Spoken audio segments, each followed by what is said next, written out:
The horse did not kneel for kings, gold, or whips, but that morning, before every noble eye in Whitmore Hall, it lowered its head to the girl they had all laughed at. The winter auction had drawn half the county to the Duke of Whitmore's estate, though no one admitted they had come for the horses alone. They came for the spectacle.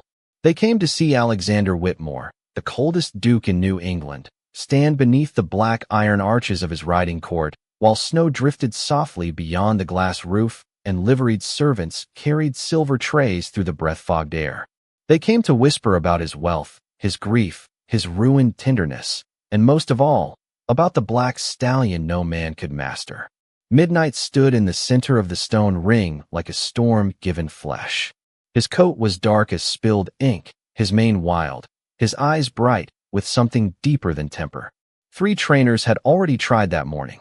One had stepped back pale and shaken, another had dropped the reins as though they burned his hands, and the third had bowed stiffly to the Duke before admitting, with great humiliation, that the animal would not be touched.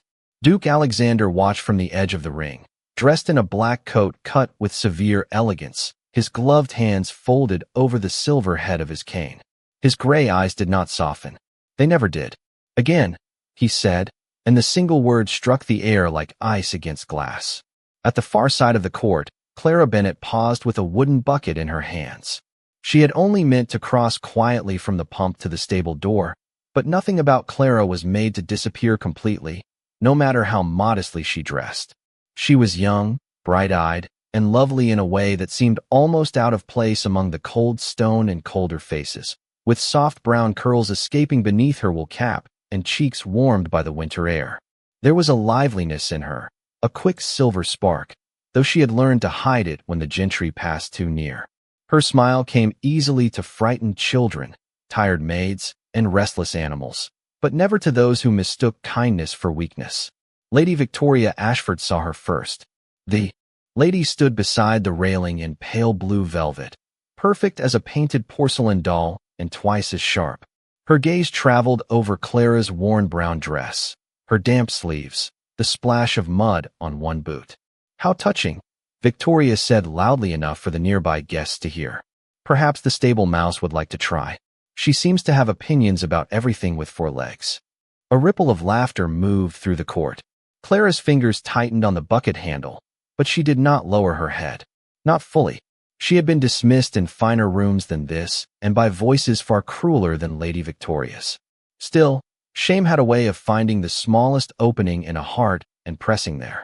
Mr. Harlan Pierce, the head groom, gave her a warning look. "Back to the stalls, Miss Bennet." But Victoria lifted her fan. "No, let her come.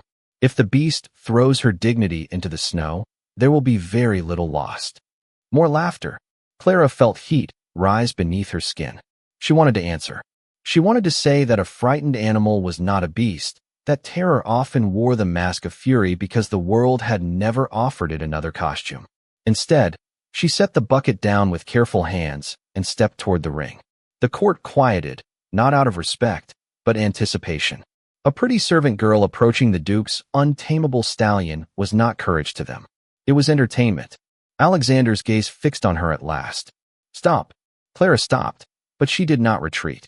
The Duke's voice was low, controlled, and without warmth. "That horse is dangerous." "No, Your Grace," Clara said, her voice clear despite the tremor in her chest. "He is afraid." A silence followed, delicate and terrible. Midnight tossed his head, the silver fittings of his bridle flashing in the pale light. His hooves struck the stone once, twice, echoing like a warning bell. The guests drew back. Clara did not. She took one slow step forward, then another, her breath white in the cold air.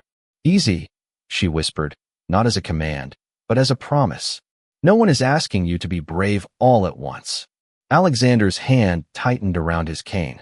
For the first time that morning, something disturbed the stillness of his face. Midnight turned sharply toward Clara. A woman gasped. The stallion moved with sudden force, black mane sweeping over his neck, and every person in the court seemed to inhale at once. Clara stood where she was, small before him, mud at her hem, light in her eyes, one hand slowly rising with nothing in it. "No whip, no rope, no demand. You are not wicked," she whispered. You are only tired of being hurt. The stallion stopped so close that his breath stirred the loose curls beside her cheek. Clara did not touch him. She waited. The whole court waited with her. Then Midnight lowered his great black head until his nose hovered near her open palm, and the laughter died, as if the winter itself had swallowed it. Lady Victoria's fan froze midair. Mr. Pierce went pale. Duke Alexander Whitmore stared at the girl everyone had dismissed, and in the shadowed hollow of his chest, behind years of locked doors and unsaid grief, something long silent gave a single, painful beat. The silence after Midnight lowered his head was more unsettling than the laughter had been. Clara felt it press against her from every side, heavy with disbelief, suspicion, and the sharp discomfort of people who had just witnessed the world refuse to obey its proper order. Her hand remained open beneath the stallion's warm breath. She did not dare move too quickly. She knew animals, especially wounded ones, remembered every sudden motion.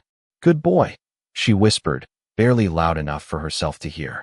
Midnight's ears flicked forward. His dark eye, wide and glossy as a winter pond, watched her with a kind of desperate attention that tightened Clara's throat.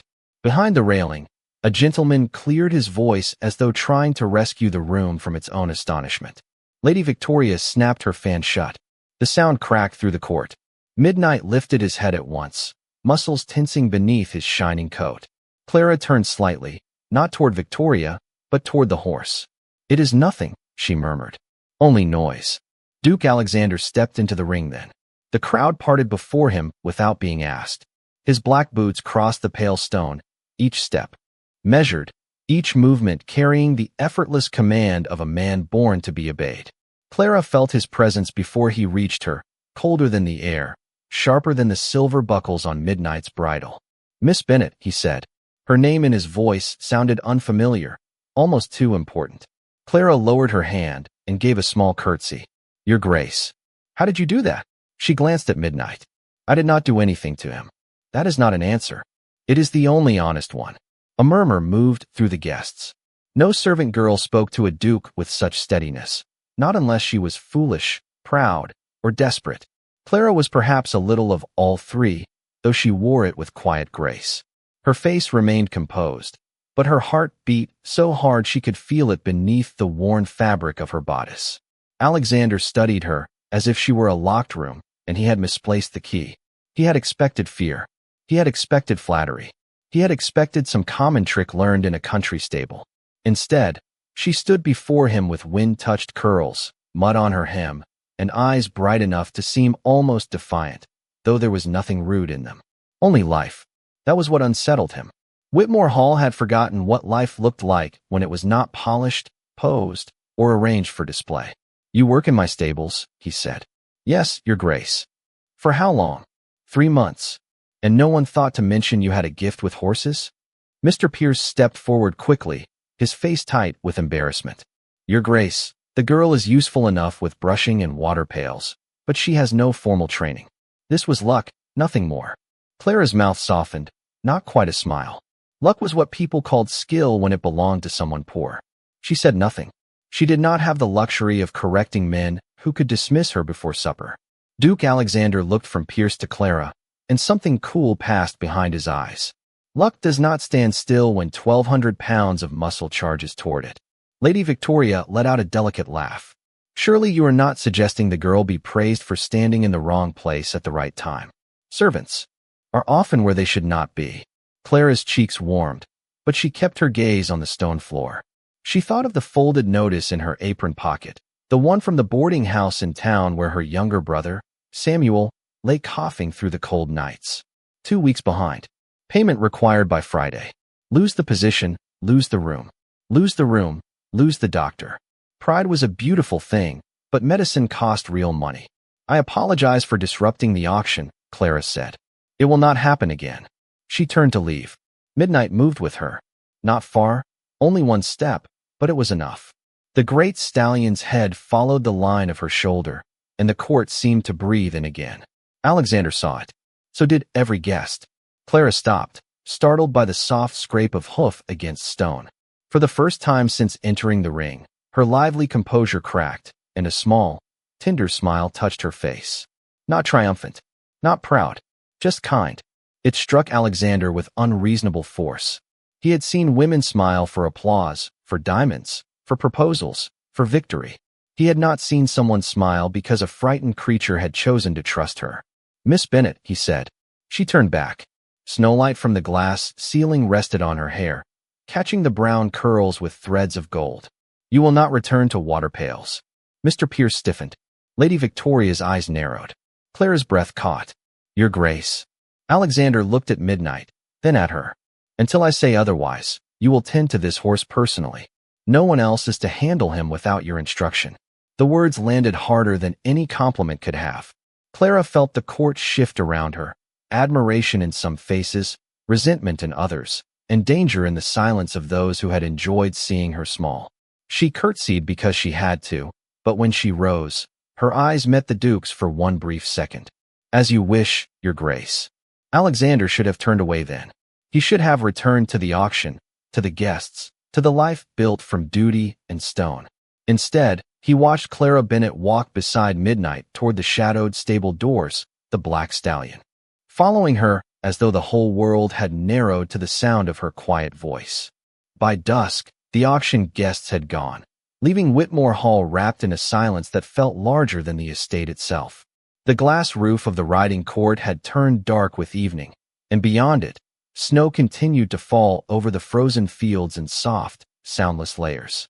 Clara Bennet stood inside Midnight's stall with a lantern hanging from a black iron hook and a brush in her hand, though she had spent more time speaking to the horse than grooming him.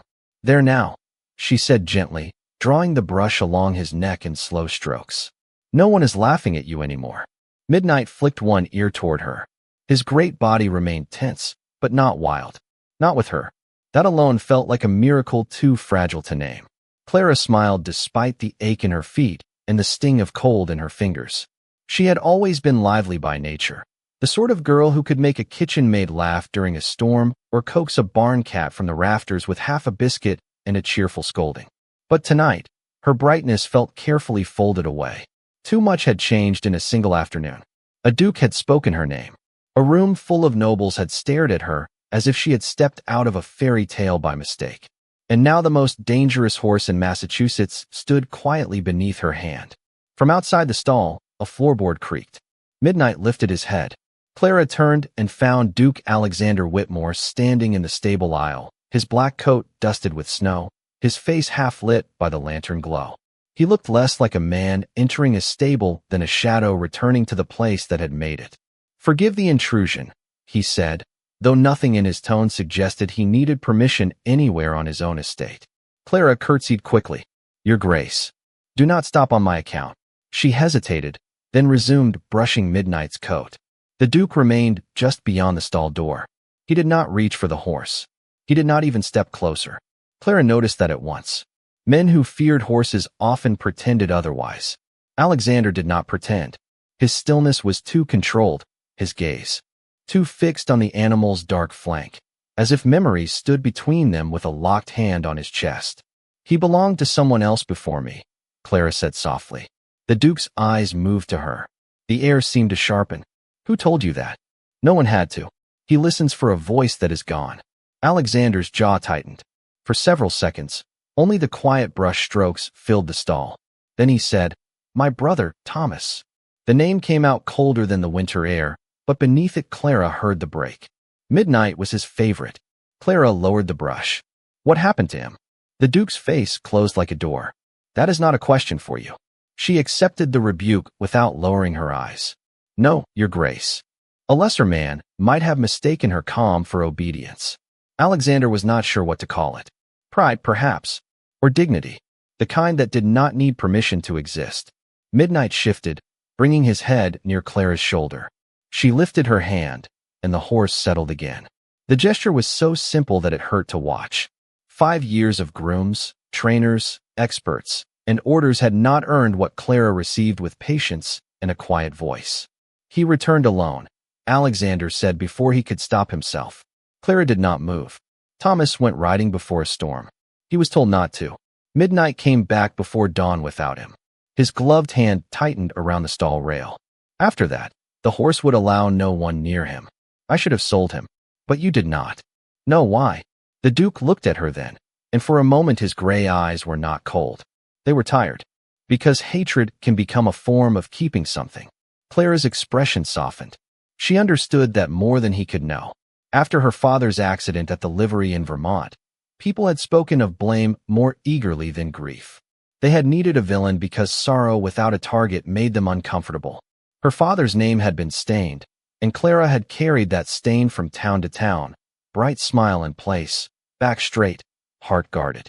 Sometimes, she said, what we blame is only what survived. Alexander stared at her. The words entered the stable quietly, yet they seemed to disturb every shadow. Midnight breathed out, warm and low, and lowered his head again, not fully, but enough to rest near Clara's sleeve. She laughed under her breath, a small, musical sound that surprised even herself. You see, she whispered to the horse. You are not as impossible as they say. The sound of her laugh moved through Alexander like light beneath a closed door. He looked away at once, unsettled by it. The stable smelled of hay, leather, wood smoke, and winter. Nothing dangerous, nothing grand. Yet standing there, watching a beautiful stable girl speak kindness to the creature he had turned into a symbol of pain, Alexander felt the first uneasy suspicion that Whitmore Hall had not been haunted by midnight all these years. Perhaps it had been haunted by him. Morning came to Whitmore Hall with a pale sun hidden behind a ceiling of snow clouds, turning the estate into a world of silver roofs, black trees, and breath-white silence. Clara rose before the kitchen fires were fully awake, wrapped her shawl around her shoulders, and crossed the frozen yard with a quickness that belonged more to hope than duty. She had always moved that way, lightly, as if some private music followed her even into cold places. Yet when she reached Midnight's stall, that brightness softened into reverence. The black stallion was waiting near the door, his ears lifting at the sound of her steps. Well, she whispered, smiling as she slid the bolt free.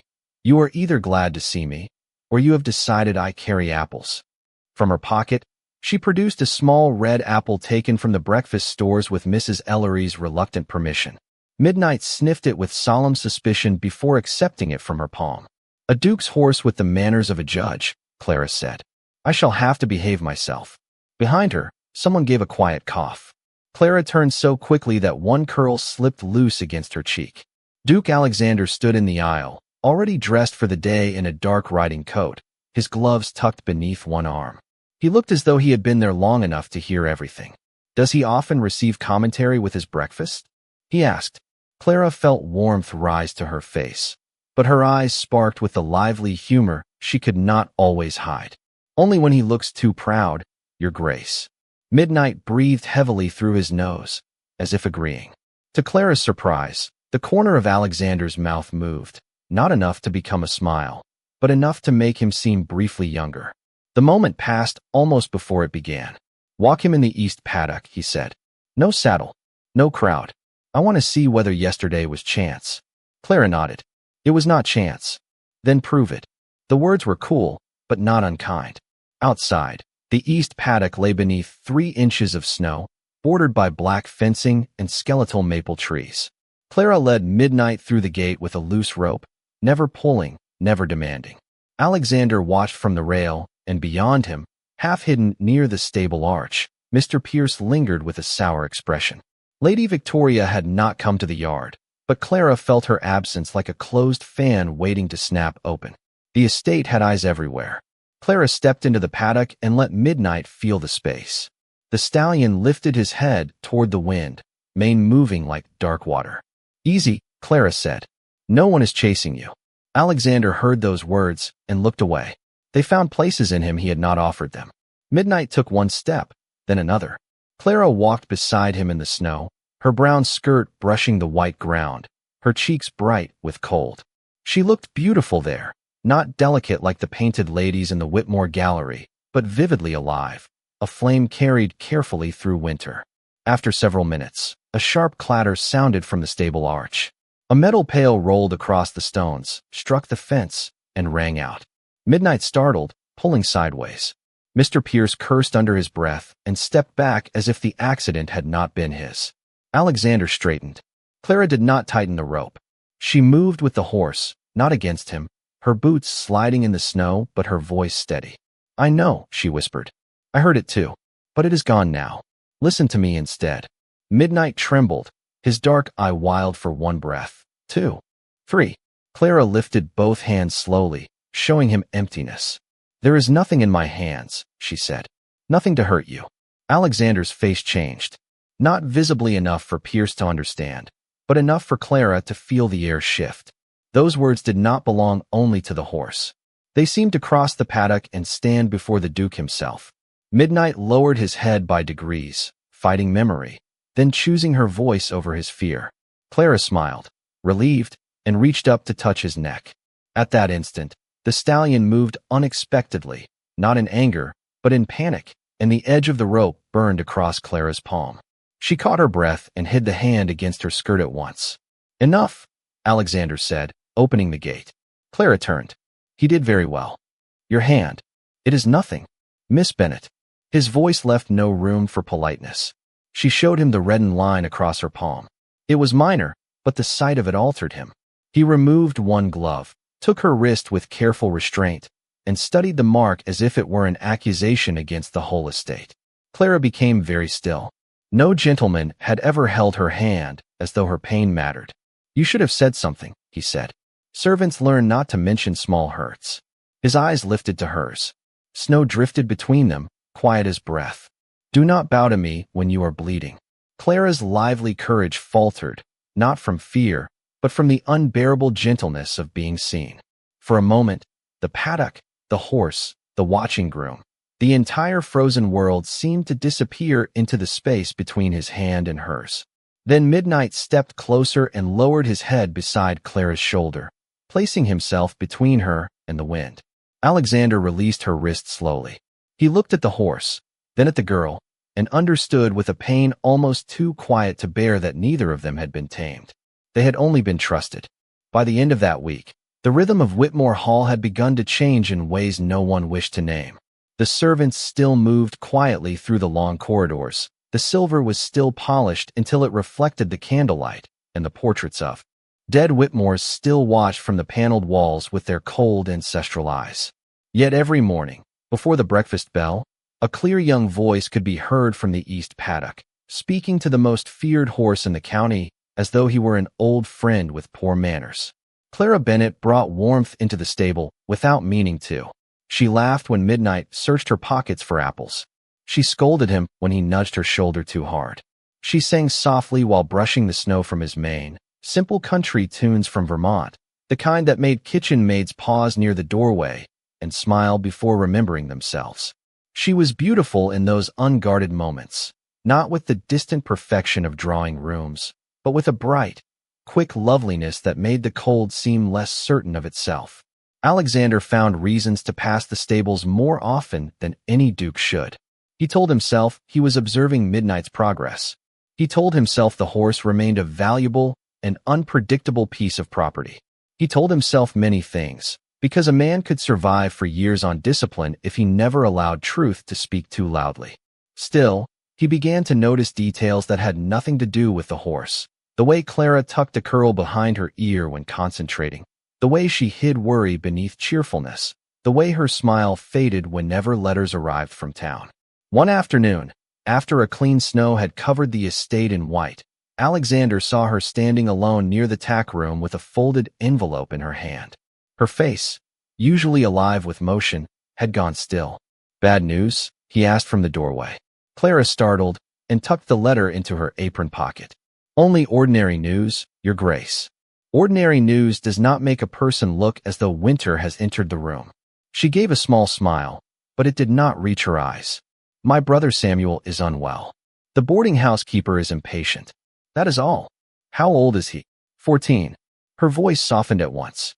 "Too proud to admit he is frightened and too clever to rest when told. He writes that he is improving, which means he is not." Alexander looked toward the frosted window.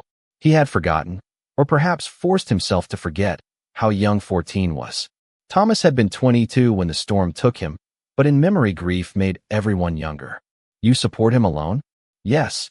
Clara lifted her chin, not defensively, but with the dignity of someone who had learned to carry heavy things without display.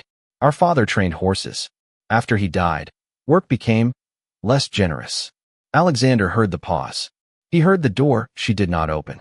Was he respected? Clara's lively eyes dimmed. Until people needed someone to blame. The words settled between them with uncomfortable familiarity. Midnight shifted in his stall, as if the air itself had tightened. Clara turned toward him at once, grateful for the interruption. I should finish the tack, she said. Alexander did not stop her, though something in him followed.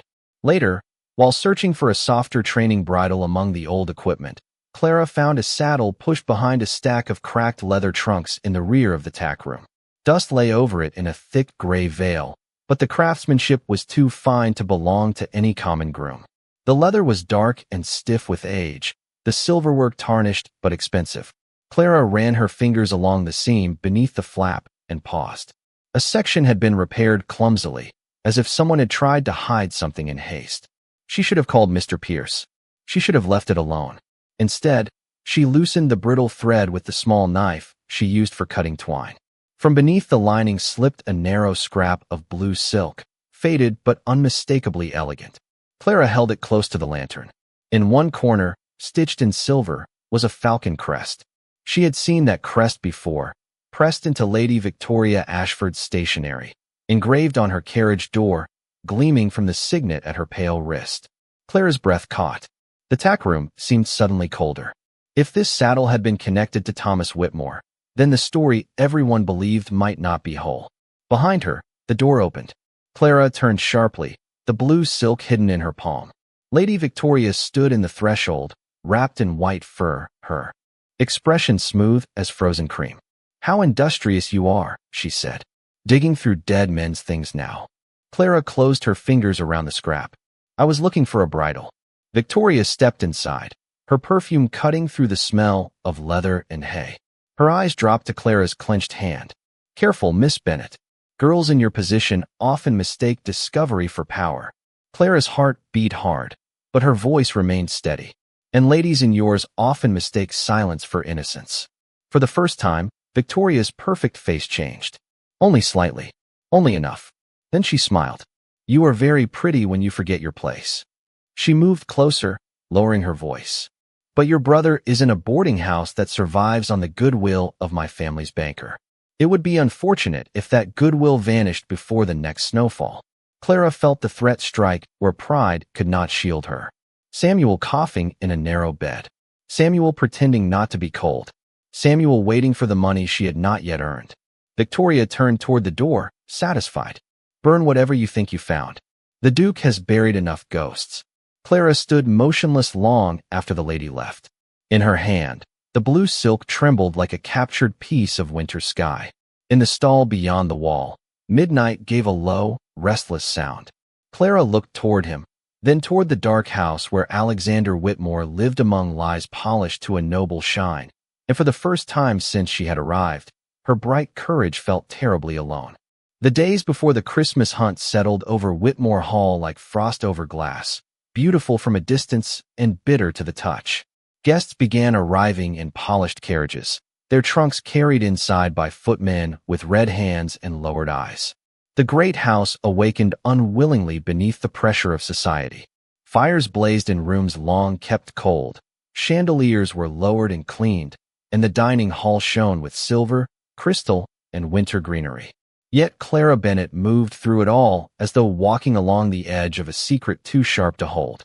In her pocket, folded inside a handkerchief, lay the blue silk, bearing the Ashford falcon. She had not burned it. She had not shown it. Each choice felt like betrayal. If she spoke, Samuel might lose the shelter keeping him alive through the cold season. If she stayed silent, Alexander Whitmore would continue grieving a lie.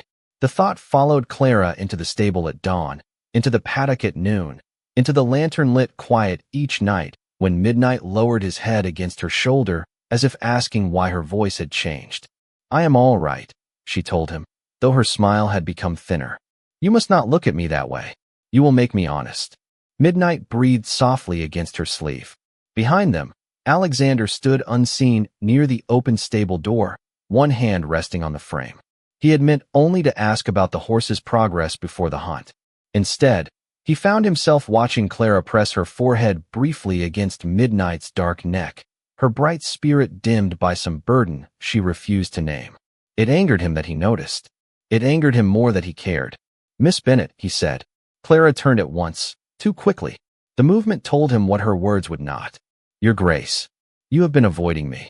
I would not presume to avoid you. That is a careful answer." She gave a small smile. Careful answers are useful for people with little power. Alexander stepped inside. The stable lanterns caught the severe lines of his face, but his eyes were not severe tonight. They were searching. "Has someone made you afraid?" Clara's fingers tightened around the brush in her hand. She thought of Victoria's pale smile, the boarding house ledger, Samuel's proud little letters, and the silk hidden in her pocket. "No." Midnight shifted sharply, as though disagreeing. Clara glanced at him with a flash of helpless affection. "Traitor," she whispered. The word was so soft, so alive, that Alexander almost smiled. Almost. Then his gaze fell to the handkerchief at the edge of her apron pocket, where a hint of blue showed before she tucked it away. "What is that?" Clara's heart seemed to stop. "Nothing of importance." "You are a poor liar, Miss Bennet." "Then it is fortunate I do not practice often." For a long moment, they faced each other in the amber hush of the stable, with snow pressing against the windows and Midnight standing between them like a guardian of things unsaid. Alexander could have ordered her to show him. He was the Duke. The house, the horses, the land, the wages that fed her brother, all of it rested beneath his name. Clara seemed to know it too. She stood very still, waiting for power to do what power always did. Instead, Alexander took one step back. "When you are ready," he said, "bring it to me yourself." Clara looked at him then, truly looked, and the kindness of restraint nearly undid her. "Your Grace, I have spent years demanding answers from the dead," he said quietly. "I will not force them from the living." He left before she could reply. That night, the house filled with music for the arriving guests. Clara carried clean linens through the servants' corridor, while laughter drifted from the drawing room like warmth from a world she was not meant to enter. At the turn near the back staircase, she heard Lady Victoria's voice, low and smooth. "Tomorrow will settle everything." The girl has grown too visible. Mr. Pierce answered, uneasy but obedient. "And the stallion?" "Frightened animals are useful. So are frightened servants." Clara froze, her basket pressed against her ribs. No further words were needed. The hunt was not meant to display Midnight's progress. It was meant to ruin her. She stepped backward, but the floor gave a small, betraying creak. The voices stopped. Clara turned and hurried down the corridor, her pulse racing, her curls slipping loose around her face. She did not run to the Duke. She could not. Victoria's threat still held Samuel in its cold hand. Instead, she went to Midnight. The stable was dark except for one lantern. The stallion lifted his head the moment she entered, alert to the fear she could no longer hide. Clara slipped into his stall and wrapped her arms around his neck, not as a handler, not as a servant, but as a girl who had carried courage all day and finally needed something warm to hold. "Tomorrow," she whispered, "they may try to make you look wicked again." Midnight stood still beneath her. Trembling voice. "But we know better, do we not?" Outside, beneath the stable eaves, Alexander had followed at a distance after seeing her flee the corridor. He did not hear every word, but he heard enough. He saw enough. Clara Bennet, beautiful, brave, and trapped by a fear not meant for herself, clinging to the horse everyone else had condemned. In that moment, the Duke's grief became something colder and clearer than sorrow. Suspicion. And for the first time in 5 years, Alexander Whitmore wondered whether the truth about his brother had not been buried by tragedy, but by hands that still moved freely through his house. The morning of the Christmas hunt arrived beneath a hard white sky, with Whitmore Hall shining like a manor carved from ice. Carriages lined the long drive, horses stamped in the snow, and ladies in velvet cloaks gathered near the riding court, while gentlemen spoke in bright, careless voices meant to prove they feared neither cold nor scandal. Clara Bennet stood at Midnight's side near the stable arch, one gloved hand resting against his neck, her other hand hidden inside her apron pocket where the blue silk lay folded against her palm. She had slept little. Her cheeks were pale from worry, though her eyes still held that lively spark which hardship had never quite managed to extinguish. Midnight sensed everything. He turned his head whenever her breath changed, as if her heart had become a sound only he could hear. Across the court, Duke Alexander Whitmore greeted his guests with formal grace, but his gaze kept returning to Clara. He saw the careful way she avoided Lady Victoria. He saw Mr. Pierce watching the stallion too closely. He saw fear moving under the morning's polished surface like dark water beneath thin ice. "Miss Bennet," he said when he reached her. "Stay near midnight until I give other instructions." Clara curtsied. "Yes, Your Grace." There was more she wanted to say. It trembled behind her lips. The truth, the silk, the threat against Samuel. But Lady Victoria appeared beside them in a white riding habit trimmed with silver, lovely and cold as fresh snow. "How charming," she said. The Duke's newest wonder in her. Black Shadow. One might almost think this estate has taken to fairy tales. Clara kept her head high. "Some fairy tales are only warnings dressed prettily, my lady." Victoria's smile did not reach her eyes. "Then let us hope everyone remembers their proper ending." Before Clara could answer, a sharp commotion rose from the tack room. A young groom stumbled out carrying the old saddle Clara had discovered days before. The faded leather hung over his arms, and beneath it, caught where all could see, was the blue Ashford silk, no longer hidden in Clara's pocket, but pinned crudely beneath the torn flap as if recently placed there. Mr. Pierce stepped forward at once. "Your Grace, I found Miss Bennet near this room before dawn. She had no business with this saddle." Clara's breath caught. Her hand flew to her pocket. Empty. The silk was gone. Lady Victoria covered her mouth with delicate surprise, but her eyes were bright. The guests turned. Their whispers came quickly, hungry as winter birds. A servant stealing from the family tack? Was she trying to damage the hunt? After all the Duke did for her? Alexander looked at Clara, not with accusation. Not yet. But the pause was enough to wound. Clara felt it like cold water through cloth. She had endured laughter, dismissal, and insult, but his silence reached a softer place, the place that had begun foolishly to trust him. "I did not place it there," she said. Her voice was steady, though color had drained from her face. "Then how do you know what it is?" Victoria asked gently, too gently. The court sharpened around the question. Clara's fingers curled. She could expose the threat. She could name Victoria. She could pull Samuel into danger before 100 elegant witnesses who would enjoy the drama and forget the boy by supper. Her silence returned, not from guilt, but from love. Mr. Pierce bowed toward the Duke. "Your Grace, if I may speak plainly, the girl has been overpraised. Servants who rise too quickly often imagine themselves untouchable." Midnight's ears pinned back. Clara placed a calming hand on his neck. "Easy," she whispered, though her own heart was breaking. Victoria took one step closer, her perfume sweet over the smell of snow and horses. Perhaps she hoped to make the animal fail, then appear to save him again. A clever little performance. The words struck the crowd exactly where they wished to be struck. Suspicion became certainty. Gratitude became contempt. Clara stood in the center of it, beautiful even in humiliation, her brown cloak plain among silk and fur, her curls loosened by the wind, her chin lifted with a dignity no accusation could fully bend. Alexander remained still. Inside him, grief and memory collided.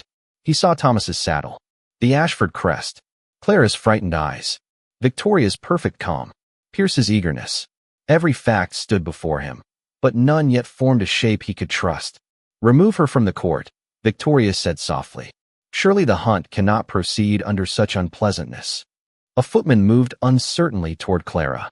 Midnight stepped between them, not violently, not wildly, simply with the immovable authority of a creature who had chosen. His black body shielded Clara from the reaching hand, and the court fell silent once more. Clara closed her eyes for one brief second, overwhelmed by the loyalty she had not asked for and did not know how to deserve. "Midnight," she whispered, touching his mane. "Please." The stallion lowered his head, but did not move away. Alexander saw it then, not proof for society, but proof for the soul. The horse everyone called impossible trusted Clara when every human voice had turned against her. Still, the trap held. The guests were watching. Victoria was waiting. Samuel remained vulnerable somewhere in town. Clara opened her eyes and looked at the Duke. No plea, no tears, only a quiet pain that asked whether he would be another person who found it easier to doubt her than to stand beside her. Alexander took one step forward, but before he could speak, Mr. Pierce seized the old saddle and lifted it high for the crowd. As he did, a small object slipped from a hidden tear in the lining and struck the stone at his feet with a clear, delicate ring. The sound traveled through the frozen court. Alexander looked down. The object gleamed against the pale stone, silver darkened by age. Engraved with two small letters he had not seen in 5 years. T.W. Thomas Whitmore's signet ring. The ring lay on the pale stone as if it had fallen from the hand of the past itself. For one suspended breath, no one moved. The horses quieted. The guests forgot to whisper. Even the winter wind seemed to hold itself against the glass roof of the court. Duke Alexander Whitmore stared down at the silver signet, and the world he had built from certainty began to crack without making a sound. Thomas's ring had been buried with no body to wear it, or so he had been told. It had been listed among the belongings lost to the storm, another small mercy stolen by weather and grief. Yet there it was, marked with the initials of his brother, hidden inside an old saddle tied to an Ashford crest and dragged into daylight by the very people accusing Clara Bennet. Mr. Pierce lowered the saddle slowly, his face losing color. Lady Victoria's hand tightened around the handle of her riding crop, though her smile remained with the bravery of polished glass. "How extraordinary," she said. "It seems the girl's meddling has uncovered some old family trinket." Alexander bent and picked up the ring. He did not look at Victoria. He did not look at Pierce. He looked at the worn silver until memory rose, clear and merciless. Thomas laughing in the south field. Thomas spinning the ring on his thumb during dull dinners. Thomas telling Alexander that midnight was not dangerous, only proud. Clara stood behind the stallion, one hand resting on Midnight's neck, her face pale but steady. She understood before the Duke spoke that the ring had done what she could not. It had given the truth permission to breathe. "This was my brother's," Alexander said. His voice was quiet, but it carried through the court with more force than any shout. "It has been missing for 5 years." Lady Victoria lifted her chin. Then surely Miss Bennet must explain why it appeared only after she began searching through things that did not belong to her. Midnight moved, placing himself more fully before Clara. Alexander saw the motion and, for the first time, did not see an animal's defiance. He saw testimony. "No," he said. The single word silenced her. Victoria blinked. "Your Grace, you will be silent until I ask you to speak." The color in her cheeks sharpened. Around them, the guests exchanged startled glances. Alexander turned to Mr. Pierce. "Who brought this saddle from storage?" Pierce swallowed. "I found it, Your Grace." "That was not my question. I was told to bring it." "By whom?" The head groom's eyes darted toward Victoria and then away. That glance was enough to change the weather in the room. Alexander's hand closed around the ring. "By whom, Pierce?" The man's shoulders sagged. "Lady Victoria asked me to place it where it would be discovered. She said it would prove the girl had been prying. She said no harm would come of it." Victoria laughed once, brittle and bright. "A servant frightened of dismissal will say anything." Clara stepped forward then, no longer shielded completely by Midnight, though the stallion stayed close. Her voice was gentle, but it did not tremble. There was blue silk hidden beneath the saddle flap. The Ashford crest was stitched into it. "I found it days ago." Victoria turned on her. "And kept it secret like a thief." "I kept it secret because you threatened my brother." A murmur passed through the court, but Clara did not look away. "Samuel Bennet is 14 years old, ill, and staying in a boarding house connected to your family's banker. You told me the goodwill keeping him there could vanish before the next snowfall." Alexander's face became still in a way that made the air colder. "Is this true?" Victoria's lips parted, but no graceful answer came quickly enough. The silence condemned her more cleanly than any confession. From the edge of the crowd, an elderly guest, Colonel Ames, stepped forward, leaning on his cane. "Whitmore," he said gravely, "I remember the night your brother vanished. There were whispers that young Thomas had been seen arguing with Lord Ashford near the lower road. No one wished to accuse a family so close to yours. We all called it grief and weather, because that was easier." Victoria's composure splintered. "My father protected this house from scandal. Thomas was reckless. He would have ruined reputations over a childish quarrel." Alexander looked at her then, and Clara saw 5 years of sorrow leave his face only to reveal something deeper beneath it. Not rage, but grief finally given a name. My brother was not a scandal to be managed. Victoria stepped back. Pierce bowed his head. The guest stood frozen in the terrible elegance of exposed truth. Alexander turned away from them and walked to Clara. She looked up at him, still beautiful, still bright beneath the hurt, though humiliation had left its shadow across her face. For a moment, he seemed unable to speak. Then he removed his glove and held out Thomas's ring, not as evidence, but as apology. "You saw the truth when I only saw pain," he said. Clara's eyes glistened, but she did not weep. Midnight saw it first. At the sound of his name, the black stallion lowered his head between them, calm beneath the watching crowd. Alexander rested his hand briefly against Midnight's mane, and the horse did not pull away. The court drew in a soft collective breath. It was not the horse that had been untamable, Clara thought. It was the grief everyone had mistaken for strength. Alexander turned to the gathered guests, his voice clear, controlled, and final. "Miss Bennet is under my protection. Any insult made against her from this moment will be treated as an insult against me." Clara felt the words settle around her, not like a chain, but like shelter. Lady Victoria looked as though the snow itself had entered her veins. Yet Clara did not feel triumph. Only the weary relief of someone who had carried a candle through a storm and found, at last, that someone else had seen the flame. By evening, the Christmas hunt had been forgotten. The guests departed Whitmore Hall in uneasy silence, carrying with them a story far different from the one they had expected to enjoy. Lady Victoria left before sunset, her white cloak drawn close around her as though elegance could still protect her from disgrace. Mr. Pierce was dismissed without spectacle, his keys surrendered on the stable steps, and letters were sent to secure Samuel Bennet's room, doctor, and winter care before Clara even knew the Duke had given the order. Snow continued to fall, but inside the great house, something long frozen had begun to thaw. Clara did not attend the supper arranged for the remaining guests. She could not bear another room full of eyes, even kind ones. Instead, she went to the stable, where lantern light glowed softly over wood, brass, and clean straw. Midnight stood waiting, calm now in a way that seemed almost sorrowful, as if the truth had lightened him and aged him all at once. Clara entered his stall and rested her hand against his neck. "You were very brave today," she whispered. The stallion lowered his head until his dark forelock brushed her sleeve. "Braver than I was." A voice answered from the aisle.